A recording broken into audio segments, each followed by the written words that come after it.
Vamos à palavra marcas na trajetória de uma família. Abra sua Bíblia no Salmo 100 e nós vamos ler apenas o versículo 5.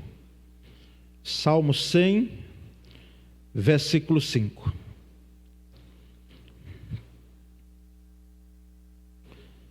Marcas na trajetória de uma família.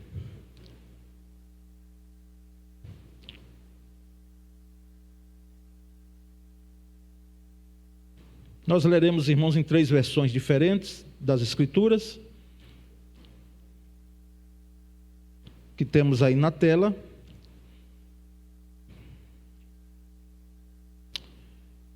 Vamos ler juntos. Me acompanhe na leitura das 3 versões aí pela tela, irmãos. Juntos. Porque o Senhor é bom, a sua misericórdia dura para sempre, e de geração em geração a sua fidelidade.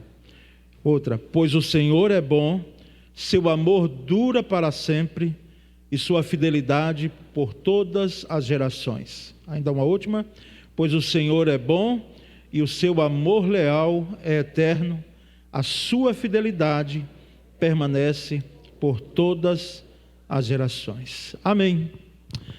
Meus irmãos, eu sei, até porque lido semanalmente, me surgem demandas pastorais em relação à família, seja para aconselhar, seja para orientar, seja para lidar com alguns conflitos. E sabemos que a família, ela tem sido, não é, alvo de uma guerra travada abertamente. Não é velada, não é nos bastidores. É uma guerra aberta. Falar em família hoje, o banner, inclusive a arte que temos com pai, mãe, e botaram 2 filhos, porque foram, na realidade, é a do tempo de hoje, mas se fosse lá mais atrás, não é? Eram mais numerosos as famílias. Lá em casa mesmo foi uma tribo, não vou nem dizer a quantidade aqui, porque pode assustar muita gente, não é? Mas hoje os casais, quando têm, e nós pastores incentivamos a ter, a não ser que seja algo excepcional, né, que não se tenha a condição de ter filhos, pelo menos 2, né, porque o filho único pode ser, é claro, mas pelo menos 2 filhos, que era a arte, o departamento de comunicação, quando nos passou, retratou muito bem. Mas nós sabemos que essa realidade também não é a de hoje de algumas famílias. Já a ausência do esposo, nós já temos a ausência até de filhos, né, que não estão mais nos lares, enfim, é uma realidade diferente. Essa é a família bíblica que nós chamamos ideal, né?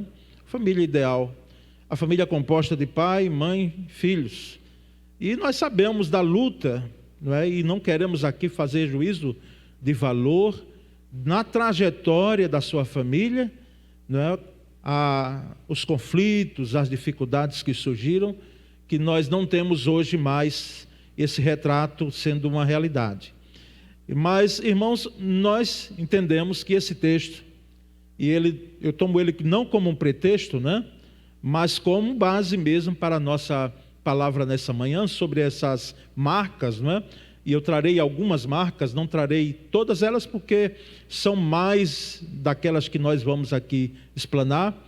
E entendemos que esse Salmo 100, no versículo 5, ele cita 3 aspectos fundamentais em relação a Deus, a misericórdia, a bondade de Deus. E aí os irmãos podem ter a ideia, ou a leitura da bondade de Deus, uma bondade real, presente, não é? Pode passar o slide seguinte. A bondade de Deus é real, ou seja, ela é presente, não é? Porque o Senhor é bom, está no tempo presente, é uma realidade para nós. Muitas vezes quem sabe, podemos confundir a bondade de Deus com a ausência de dificuldade, mas não é isso. A bondade de Deus, ela é constante, e independentemente das circunstâncias, ela existe, é um dos atributos de Deus, que é o atributo que ele faz com que nós possamos experimentar dessa bondade. Então, Deus é bom. Deus é bom. Segundo, o salmista destaca a misericórdia de Deus, ou o amor de Deus. Em outras versões, nós lemos aqui as duas versões, fala o amor de Deus. Mas nós sabemos que existe o amor e a misericórdia. A misericórdia, ela é a forma que Deus tem de poder usar da sua bondade em ação, do seu olhar de graça e de misericórdia sobre as nossas vidas, que reflete o amor que Ele tem. E essa misericórdia de Deus, ela é eterna, diz o Salmo. Ela é para sempre, não é? Então é uma misericórdia que não é finita, ela não é circunstancial, não, ela existe, assim como a bondade, ela está presente e ela é eterna, ou seja, ela é atemporal. Ela, antes mesmo que nós nascêssemos, ou que nós viéssemos a entender, procurar compreender ou aceitar o amor de Deus, a misericórdia de Deus, ela já existia, ela já existe. E a fidelidade de Deus, e que é, nesse aspecto aí que nós destacamos, geracional. Por quê? Porque o texto diz que essa fidelidade de Deus, ela se estende de geração a geração. Ela, então, é geracional, ela passa de uma geração para outra, não é? Estudiosos dizem que na quarta geração, você já pode ter sido esquecido por seus familiares. Fica uma lembrança assim de alguém, mas se as famílias não perpetuarem, elas não contarem a história, não manterem aquela situação da lembrança, alguém já disse que na quarta geração você já está esquecido, não é? Você não é lembrado. Isso nós precisamos entender, que não é em vão que as Escrituras dizem que Deus abençoa até a terceira e quarta geração.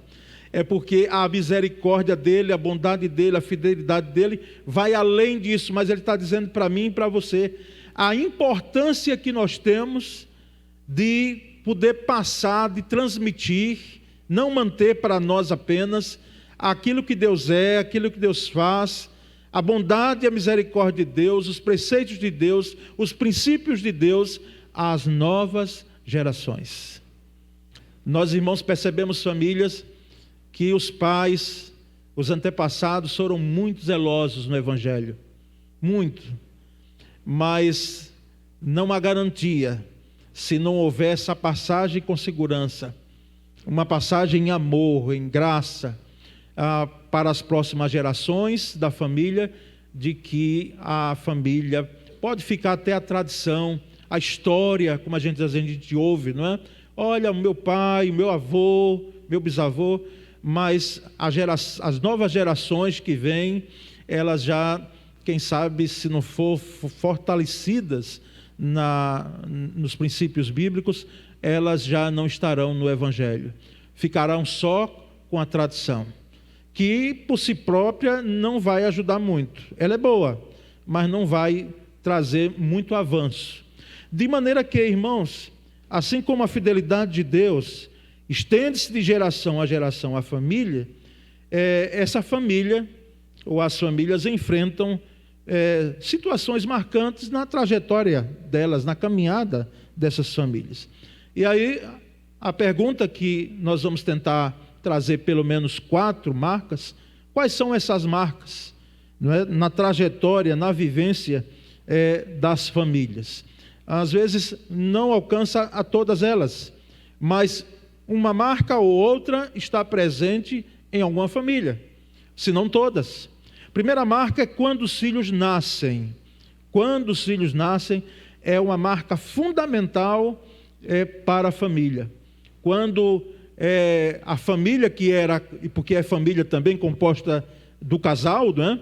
Quando nós celebramos casamento, deixamos isso claro, de que ali está se formando um núcleo familiar, com 2 que na matemática de Deus se transforma em 1, né? Porque a Bíblia diz que deixará o homem seu pai, a sua mãe, e se unirá a sua mulher, e ambos serão uma só carne, ou seja, há uma unidade ali, não é? Preserva-se a individualidade, mas a junção, a união, faz com que aquele casal lute por metas, por princípios, que eles estarão em unidade. E quando os filhos nascem, aí, irmãos, é uma marca fundamental, porque lá no Salmo 127, versículo 3, que os irmãos têm aí, diz que eis que os filhos são herança do Senhor e o fruto do ventre, o seu galardão. E na Bíblia Viva, logo aí abaixo, diz: os filhos são um presente do Senhor, uma grande recompensa dada por Ele. Irmãos, se nós não entendermos assim, nós pais, e os filhos também, de que são presentes de Deus, nós recebemos presentes de Deus, totalmente indefesos no seu nascedouro, para que nós possamos cuidar. Depois eles crescem e passam até em estatura do tamanho da gente, e depois tomam os seus caminhos, batem as suas asas, como nós vamos percebendo. Mas a Bíblia diz, a Escritura diz que eles são dádivas, filhos são dádivas de Deus, são presentes dados por Deus. É claro que existe toda uma explicação científica em relação à vida, a quando ela nasce, mas para nós vai muito mais do que uma gestação, muito mais do que uma vida. É um presente, é uma dádiva de Deus, de forma que ser pai e mãe é uma experiência marcante, ser pai e ser mãe. Eu lembro há anos atrás, quando fui informado de que seria pai, meus irmãos, eu já disse aqui e reitero, e eu acho que aconteceu com a maioria aqui. A gente fica querendo divulgar a todo mundo, a gente que a gente às vezes nem conhece. Está ali, está vendo, e a gente tem a ânsia, a ansiedade, o desejo de estar dizendo: a minha esposa está grávida. Vou ser pai, não é? Porque é algo, principalmente, ninguém fica com ciúme se você é o segundo, terceiro, quarto, né? Mas o primeiro, quando vem, meu Deus, a gente fica como bobo, não é? E é de fato assim. Eu imagino a alegria de uma mãe, e principalmente aquela que luta para ter um bebê como Ana, não é? Segurar um bebê nos seus braços, quando é informada de que ela será mãe, não é? Então, irmãos, quando os filhos nascem, é uma experiência marcante para as famílias. A chegada de um filho, irmãos, pode, quem sabe, reatir relacionamentos desgastados, e que o filho não seja usado para isso, o nascedouro do bebê, do filho, da filha, seja usado para isso. Mas nós sabemos que a vinda de uma criança muitas vezes faz milagre na vida do casal, não é? São reatados laços que estavam ali quase para se romperem. E nós percebemos, irmãos, que uma criança, uma vinda de um filho, de uma filha, não deve ser nunca motivo para a discórdia entre o casal. Nunca. Nunca deve ser motivo para a discórdia. Mas encarados, recebidos como presentes de Deus. Steve Jobs, não é? Que os jovens conhecem muito bem, todos nós, não é? Falecido já, mas o fundador da Apple, né? Ele foi adotado bebê, e ele se irritava, isso eu lendo sobre ele, ele se irritava profundamente se alguém se referisse a seus pais como adotivos. Ele dizia que eles eram 1000% pais dele, 1000% pais dele. Por que é que eu estou fazendo essa citação aqui e usando o exemplo dessa personagem, né, conhecida mundialmente? Porque não importa, meus queridos, se os filhos eles são gerados biologicamente ou se eles são gerados no coração, se eles são adotados, né? Mais do que criados, mas adotados de fato. E quando acontece essa geração, essa gestação, não é? Seja biologicamente, ou seja lá no coração através da adoção, irmãos, isso marca a família. É uma marca profunda na família, a chegada dos filhos, não é? E nós percebemos, irmãos, que quando os filhos eles chegam, eles também não mudam só a rotina do casal. Se você casou recentemente, quando celebro, eu brinco dizendo, tem uma validade aí de 5 anos. Tá certo? 5 anos aí para irem se conhecendo. Depois, obviamente, eles mesmos decidem, não é? A cobrança não é pouca, eu imagino, do vovô, né, dos pais querendo ser avós, e ali, mesmo que já tenham alguns netos, e a própria família começa ali a pedir, não é? Mas o fato é que, irmãos, não muda não apenas a rotina, porque muda, viu? Se você casou recentemente, aproveite bem, porque muda a rotina, mas muda também a vida do casal, porque não pode ser a mesma. A gente, quando recebe esses, alguém chama de pacotinhos, né? E tão indefesos e cheios, irmãos, de carência, de cuidado, nós precisamos entender, nós que somos pais e os que desejam ser pais, de que isso aí implica em cuidado e em responsabilidade. Percebemos então, irmãos, esse primeiro aspecto aí, em relação à marca de uma família na sua trajetória, a chegada dos filhos. Mas é uma segunda marca também, que é o oposto dessa. Quando os filhos, irmãos, deixam o lar. É marcante para a família. E esse deixar aí, nós temos os textos de Gênesis 27, 43 e 44, que está projetado aí, diz assim: agora, pois, meu filho, disse Rebeca a Jacó, ouve o que te digo, retira-te para a casa de Labão, meu irmão, em Harã, fica com ele alguns dias, até que passe o furor de teu irmão. Meus irmãos, aqui, depois daquele teatro trágico, não é? Aquela enganação que fizeram com Isaac, já percebendo que ia falecer, que ia morrer, estava já sem a vista, então chama seu filho Esaú. Os irmãos sabem muito bem a história, e depois o Isaac é enganado pela sua esposa Rebeca e com seu filho Jacó. A mãe endossou, subscreveu, como dizem os advogados, a atitude. Foi a mentora para que o seu filho fosse abençoado, não é? Como se a bênção de Deus viesse por meios enganosos, não é? Ludibriantes, enganadores, não é? E Jacó também não disse, minha mãe argumentou a diferença que tinha do irmão, mas ele não foi contra veementemente. Ele participou, ele embarcou na ideia da mamãe. Então, ambos aí erraram. E quando Esaú toma conhecimento disso aí, que volta do campo com a caça, Esaú disse, eu vou matar meu irmão, tirar a vida dele. Ele não deveria ter feito comigo isso. Tomando conhecimento, Rebeca, então ela dá essa ordem, né? Aqui é mais do que uma sugestão, meu filho, vai embora. Saia daqui porque vai lá para o seu tio, fica com ele lá alguns dias. É interessante essa expressão, alguns dias. Mas note em Gênesis 31, 41, o que é que acontece de fato. 20 anos permaneci em tua casa. Aqui é Jacó dizendo ao seu sogro Labão, que era tio, não é? 20 anos permaneci em tua casa, 14 anos te servi por tuas 2 filhas. Aqui, que ninguém olhe isso aqui dizendo, opa, então quer dizer que pode mais de uma? Aqui, lamentavelmente, nessa época, era um contexto cultural, mas que nunca Deus endossou esse negócio aqui, viu? Concubinato nunca foi do agrado de Deus. Você ainda mais não fazia parte da lei, sim, mas foi uma concessão que só trouxe danos.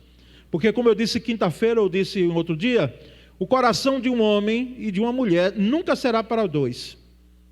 O coração de uma mulher nunca será para um outro homem, que não seja aquela que ela goste, aquela que ela ame, que ela deseja como marido. E também, assim, um homem. Então, percebemos então que esses 6 anos, diz Jacó, 14 anos pelas filhas, porque trabalhou, e o Labão era muito mais esperto do que o Jacó, e a gente não sabe nem quem era mais esperto dos dois, porque os dois eram enganadores. E 6 anos, ou seja, ao todo 20 anos, ele ficou cuidando do rebanho. E o próprio Jacó diz aqui que 10 vezes o Labão mudou o salário dele, não é? Mas aqui, irmãos, por que estamos trazendo esse texto? Porque aquela mãe, Rebeca, que disse: meu filho, vai, sai daqui, até que o teu irmão, ele cesse o furor, a ira que ele tem, passa lá alguns dias. Não foram dias, irmãos, foram 20 anos. E sabe qual é a questão aqui? É que nós não temos o registro de que quando Rebeca morreu, faleceu, só tem que ela foi sepultada lá nos carvalhos de Mamre, né? Mas sabemos, pelos estudiosos, que há uma grande possibilidade de que quando Jacó volta a Harã, Rebeca já não estava mais lá, sua mãe.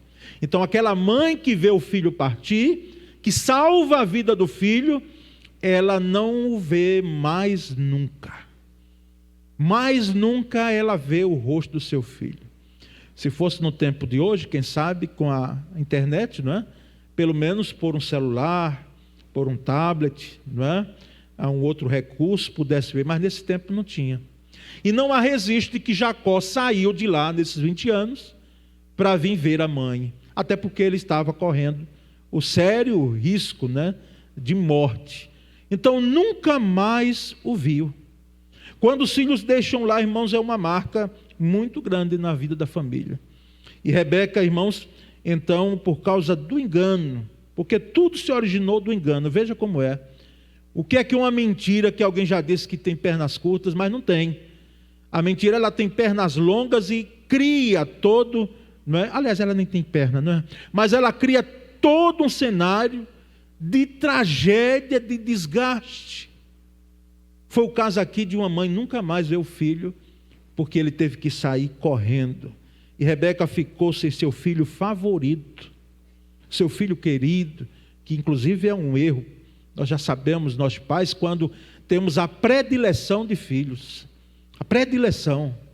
Ainda quinta-feira, trazendo a palavra bíblica, nós deixamos claro, não é, de evitarmos a predileção de filhos.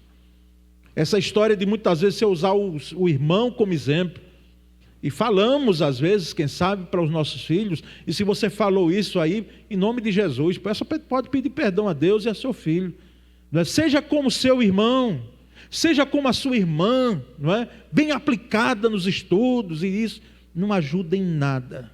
Que pode ser que para eles, por fato de ser irmão, não tenha problema, mas nunca é bom, nunca é saudável nós podemos ter filho querido, filha querida. Não, devemos, se somos pais e mães, devemos dedicar amor a todos, mesmo que tenha um que não saia da barra da saia da mãe, seja mais grudado aos pais, porque nós sabemos que eles são diferentes, sabemos disso.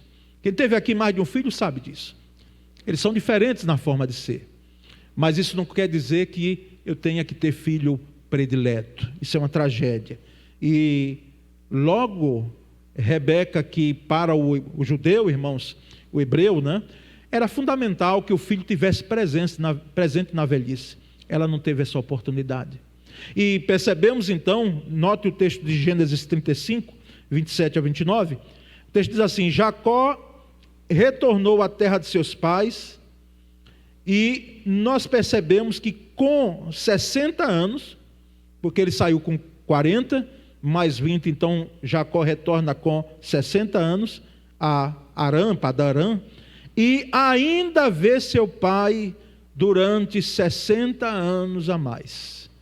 Porque Isaac morreu, diz Gênesis 35, 27 a 29, com 180 anos de idade. E aqui, irmãos, quando a gente lê isso, a gente fica até intrigado. Isso é, o homem pensou que ia morrer, que era Isaac. Chama o filho, estava assim à vista. E ele vive ainda mais 60 anos, a idade que tinha quando aconteceu essa enganação. Aqui traz uma lição para a gente, não é o foco do tópico. Mas quando você pensa que vai morrer, né, é possível que viva outro tanto da sua vida. E aqui nos traz uma lição que nós não devemos estar pensando nada se vamos morrer logo. Eu lembro que quando visitávamos a mamãe, né, minha mãe que já partiu, agora faz 2 anos, em algum momento não com o estado avançado do Alzheimer que ela estava, mas lá um pouco mais atrás. Mãe, como está? Estou aqui, meu filho, né, esperando logo. Aí falava logo de partir, né? Estou logo querendo. Eu digo, mãe, fala isso, que a gente não tem esse poder de estar dizendo, ó Senhor, vem logo, né? Às vezes a gente toma esse caminho de Elias, mas é por pressão e às vezes até canseira mesmo, enfado da vida, as limitações da vida. Eu fico imaginando, irmãos, para nós aqui e para muitos daqui, principalmente os que são líderes em potencial, muito ativos, não é? Pastores muitas vezes entram em dificuldades por causa disso, quando nós nos vimos limitados. Mas, irmãos, voltando ao ponto desse tópico aqui, quando os filhos deixam o lar, é algo marcante para as nossas famílias. Às vezes eles deixam lá por uma questão de querem independência. Fez 18 anos, não querem mais continuar, embora estão casando mais tarde. Houve uma pesquisa aí de que os casamentos, quando ocorrem, estão casando depois dos 30. Se você casou antes de 30, você já está um pouco na exceção.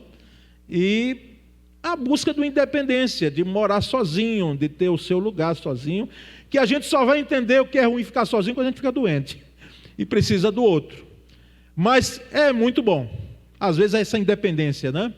Eu lembro que Sônia viajou com a irmã Ideia anos atrás. Eu estava voltando das pregações para cá e a irmã Ideia tinha falado, Paulo Sérgio, vamos pagar agora um ano antes e nós vamos para um congresso de esposa de pastores em Vitória, no Espírito Santo. E aí eu fui pagando, fomos pagando. E quando chegou, Poliana não era nascida, né, que é a nossa primeira filha, e aí foi primeiros dias eu digo, puxa, como é bom ficar sozinho aqui um tempo, né?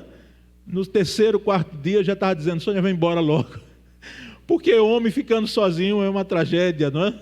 É uma tragédia. Ela deixou tudo prontinho ali, tudo arrumadinho, só era esquentar, não é? Mas não deu certo. Os primeiros dias até eu achei que estava dominando, mas no terceiro dia a saudade, né, a presença já estava requerendo. Assim às vezes acontece com o filho, mas ele deixa. E às vezes não vejo problema, irmãos, em se deixar. Não cresceu, não é? Conquanto que não saia de casa para dizer, eu não aguento mais aqui o falar da mamãe e do papai, então eu quero uma autonomia. Mas a independência. Buscam autonomia ou estudo. Vão morar fora do estado. Vão morar até fora do país. E por mais que você possa ver o rosto dele ou dela por um celular, por uma tela, não é a mesma coisa que você tê-lo na frente e você poder abraçar. E você dar um cheiro nele. Por quê? Porque está distante. Está morando fora. Às vezes é o trabalho, né, que vem e faz com que os nossos filhos, ainda solteiros, eles deixem convívio e vão morar mais distante. E a gente queria ter perto, não é? Às vezes é o casamento, e quando casam e que ficam próximos, tudo bem, mas às vezes casam e quem sabe pode ir também para longe. A visita aos netos, ela é anual quando ocorre, porque estão longe. E percebemos, irmãos, que essa ausência, essa saída dos filhos, não é, para uma moradia distante, ela marca a trajetória de uma família. Esse pensamento é meu aí, eu não sei, procurei autor, mas busquei lá ainda na internet, então por isso que atribuo. Quando pequenos, os filhos choram a ausência dos pais.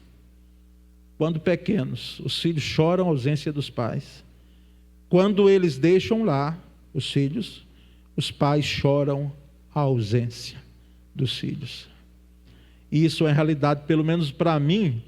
Eu e Roberta, minha irmã, para quem conhece Roberta, não sei se ela está aqui hoje de manhã, mas quando nossa mãe saía, para a gente era um Deus nos acuda.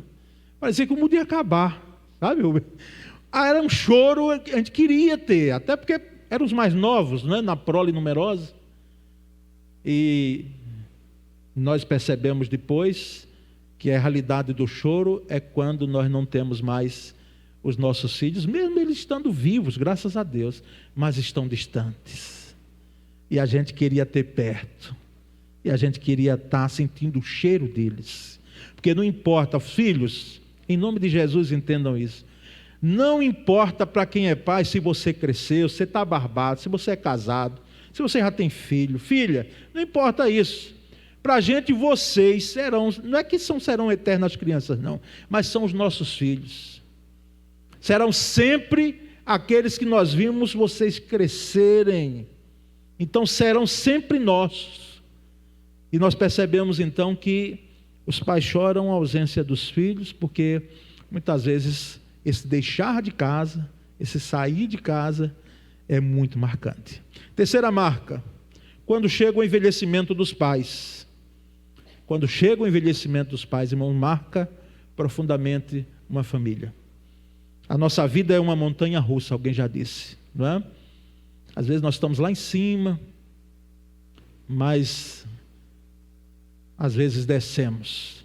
E se for viver muito, meu irmão, você que diz, eu quero chegar a 100 anos, saiba que os 100 anos não chegam em vão. Ele chega trazendo implicações, ele chega trazendo limitações.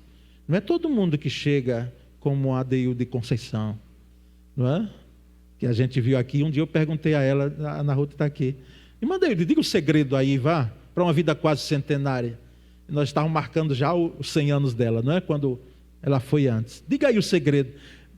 Come o quê? Eu já estava esperando. Dorme cedo? Não, come de tudo. Agora, tem aquela terapia das plantas, aquele cuidado da família, enfim, irmãos. Mas foi viver muito, vai ter limitação. E vai chegar à velhice com limitações e precisando de cuidados. Nós nascemos e envelhecemos quase da mesma forma. É muito semelhante. A gente vê o menino, nasce sem a dentição, um bebê, não é? E depois a idade vai chegando e a dentição vai embora. Por mais que você se empenhe, não é? Ela vai ficando cada vez mais difícil em termos de você lidar com a dentição. O andar da criança, que é trôpego quando começa a andar, não é? É aquele ensaio de um passo de outro. Quando chegamos à idade, temos que ter muito cuidado, porque dos episódios, né, que marcam, uma das causas, aliás, que traz com que o idoso venha a entrar em morte, né, a um óbito, é a chamada morte da própria altura, é a queda. Porque a mente às vezes até pensa muito bem, mas o corpo já não obedece. Os passos ficam trôpegos, devagar. É preciso que aquela pessoa que pegou na mão sua, filho, para lhe levar para a escola e para outros lugares, para os passeios, agora, os seus pais, na velhice, eles precisam ser pegos nas mãos, e não adianta dizer, meu pai, minha mãe, mais depressa, porque eles tiveram muita paciência com todos nós ali, levando para lá e para cá, segurando na mão. Então, irmãos, quando chega o envelhecimento dos pais, nós percebemos a importância de cuidar. E talvez eu mexa aqui com emoção de alguém, com ferida, quem sabe. Mas eu penso, irmãos, que por mais que tenhamos as casas de repouso, não é? Bem aparelhadas, que não é realidade aqui no Nordeste, porque no sul do país, no Sudeste, nós temos casas de repouso que, tudo bem, está ali, a família está visitando. Se a família decidiu assim, não é? Principalmente quando a família tem o poder, há uma interdição, algo parecido, tudo bem, está ali, está sendo cuidado, há as condições, porque é caro hoje, não é muito caro para ser cuidado numa casa de repouso.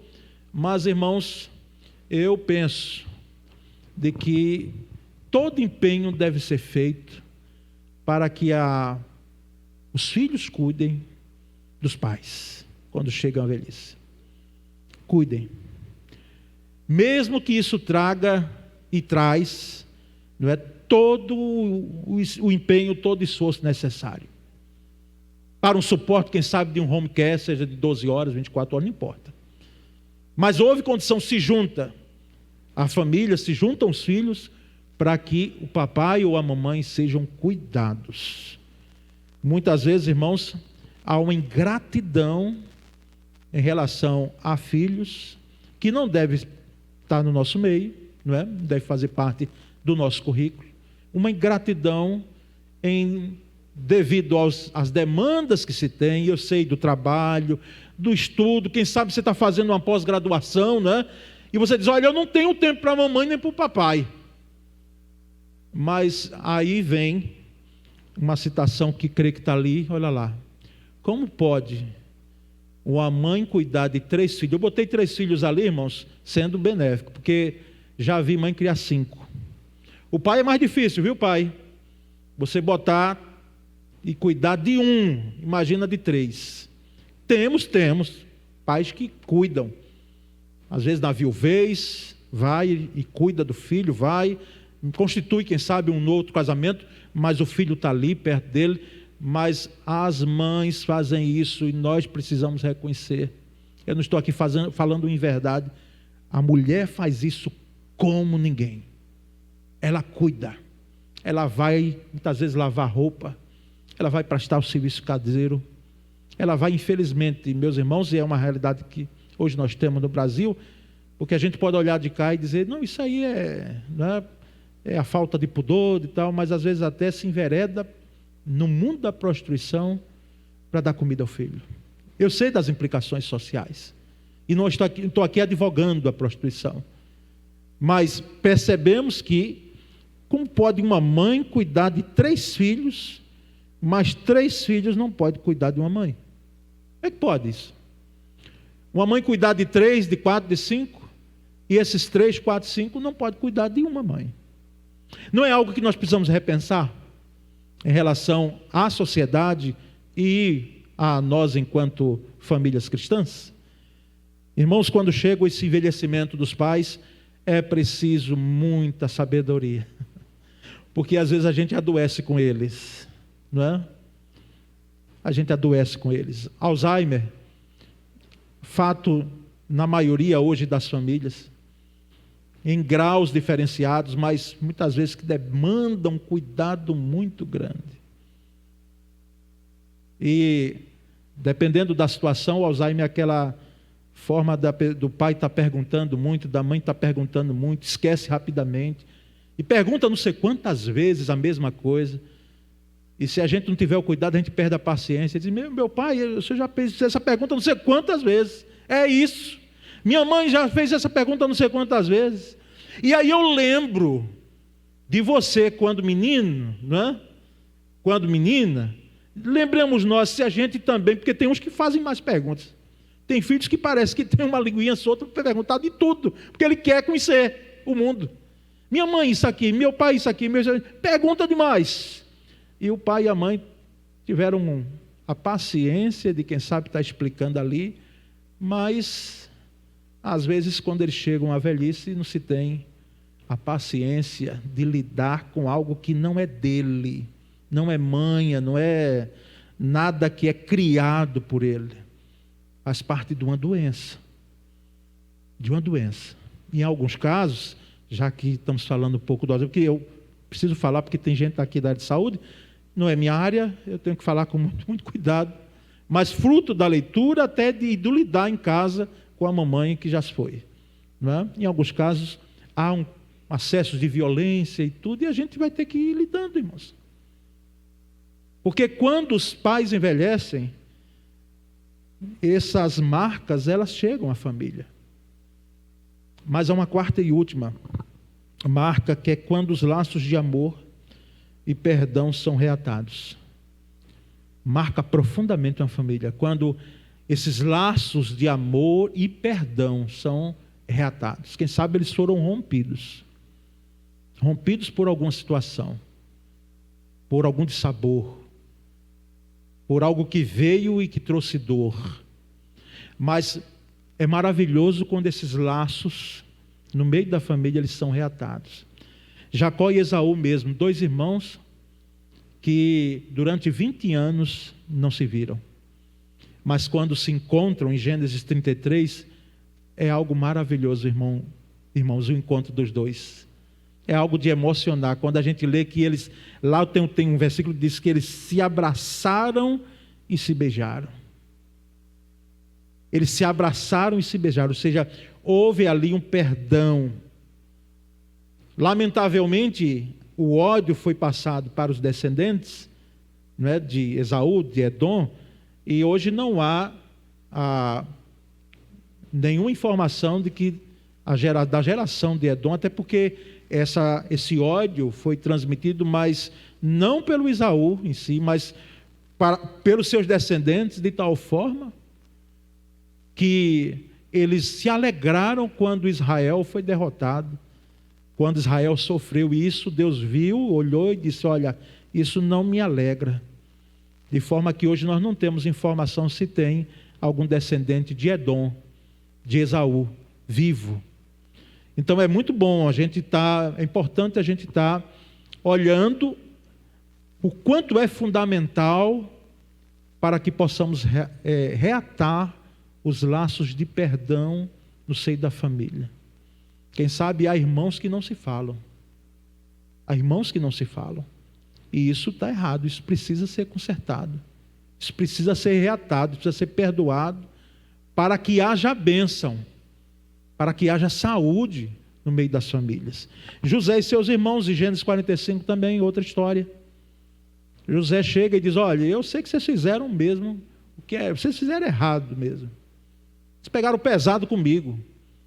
Porque vocês me jogaram naquela cisterna lá, era para morrer. Ali era para morrer. Mas como Deus é providente, tem propósitos em nossas vidas, aqui estou eu, para preservar a vida de vocês. Mas quem fez tudo foi Deus. E houve perdão ali, irmãos. Houve perdão, laços de amor e perdão foram reatados. Nós temos Moisés, Arão e Miriam em Números 12. Moisés, ele se casa com uma cuxita, né? Era uma etíope, uma africana, uma negra. Isso não foi só o casamento, que eu não quero aqui trazer a questão de que Arão e Miriam olhou e é claro que pesou, porque não fazia parte do povo de Israel, Moisés casar. Se você me pergunta a Zípora, e sim, Zípora já tinha morrido, nós não temos registro da morte dela na Bíblia. Entendemos que ela já estava morta, Moisés tinha ficado viúvo, é o que entendemos, porque não temos registro do falecimento de Zípora, para ele constituir com uma outra esposa. Mas quando Arão e Miriam olham de cá, pode até ter sido a questão racial, sim, não é? Mas eles foram além e disseram: quer dizer que Deus só fala com Moisés e não fala conosco também? Ou seja, é ele só que tem a liderança? E questionaram a autoridade e a liderança de Moisés. Isso foi um peso muito grande, irmãos. Porque Deus disse: olha, espera aí, vocês estão o quê? Questionando a liderança de alguém que eu constituí e que tem sido meu servo e é um homem muito manso, tem trazido esse povo todo até aqui. E isso pesou para Arão e Miriam, e ambos são acometidos de lepra, não é? E depois Moisés intercede por eles, eles são curados e eles fazem as pazes. Então é bom, muito bom, é fundamental estarmos atentos se não temos um desentendimento com o irmão, e isso faz com que você não vai ficar cheio de lepra no seu corpo físico, mas cheio no seu coração de lepra, de doença.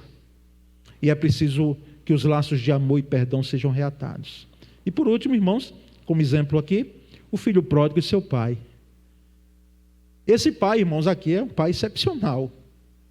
Porque eu vou dizer para os irmãos, sou pastor, mas também sou pai. Se fosse meu filho, quando voltasse, ia ter um sermão. E esse rapaz ia ouvir. Porque como é que ele me considera morto, sai de casa. O filho mais novo diz: pai, agora fica aí que eu agora vou curtir aqui. E eu penso que aquele rapaz não pensava jamais em voltar para casa. Ele ia mundão afora.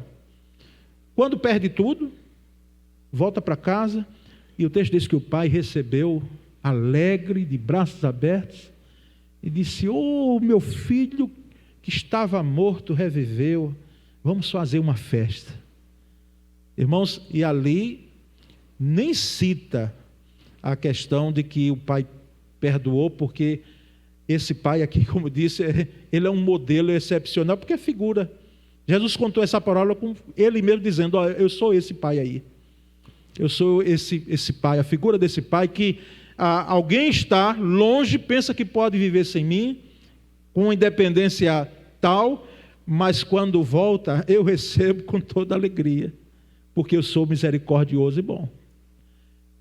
Não há nada melhor, irmãos, e mais lindo, olha, é algo maravilhoso, quando os laços de amor e de perdão são reatados na família. Então, que Deus nos dê graça, quanto famílias. Essa mensagem é para mim e para você. Essas marcas, elas estão presentes, em maior ou menor grau, em nossas famílias. Não deixemos para depois. Se há algo a ser reatado, consertado, que façamos em vida. Não adianta flores. A gente leva e tudo, dá, mas assim, o importante é agora, irmãos, viu? Não adianta falar depois que amo. Ah, como amo. Não, é em vida. É em vida. É demonstrarmos o respeito, o carinho, o amor em vida. Eu sei que eu tenho aqui no auditório gente que perdeu o ente querido. Mas se você viveu intensamente a vida dessa pessoa e ela a sua, irmãos, nenhuma pendência ficou. Que maravilha. Hoje fica a saudade, é claro, mas hoje fica a gratidão, a alegria de que o que você teve de viver com ela, de falar e de ouvir dela, vocês vivenciaram. Não deixaram pendência alguma. Que Deus nos ajude como famílias, então, irmãos. E que essas marcas sejam marcas que nos tragam reflexão para uma ação, né, saudável no meio de nossas famílias. Amém? Quero orar com os irmãos antes de darmos contornos finais ao culto dessa manhã. Muito obrigado, Senhor. Nesse dia, agradecemos pela palavra proferida, por tua instrumentalidade e graça, num tempo maior aqui, nesse primeiro domingo, explanando sobre família. Muito obrigado, Senhor. Faz-nos, ó Deus, ter lares cada vez mais saudáveis, mesmo diante de uma guerra travada que temos, para destruir, para desagregar, desintegrar os lares, as famílias. Dá-nos força, autoridade, dependência do Senhor. Essa é a nossa oração, fazemos em nome de Jesus. Amém.